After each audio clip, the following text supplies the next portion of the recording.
মিথ্যা বলা মহা পাপ বা মহা অন্যায়। এও বলা হয় মিথ্যা হলো সকল পাপের জননী।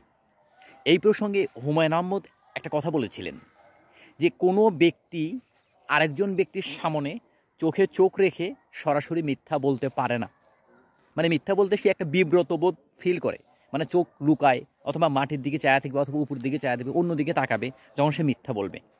কিন্তু বর্তমান সময়ে বাংলাদেশে কিছু মানুষ তাদের কনফিডেন্স লেভেল এত হাই যে সে ১০ জন ২০ জন ৫০ জন এবং ১০০ জন ১০০০ জন মানুষের সামনেও মিথ্যা কথা বলতেছে অকপটে, এবং এই মিথ্যাটাকে আবার অনেকে বিশ্বাস করতেছে।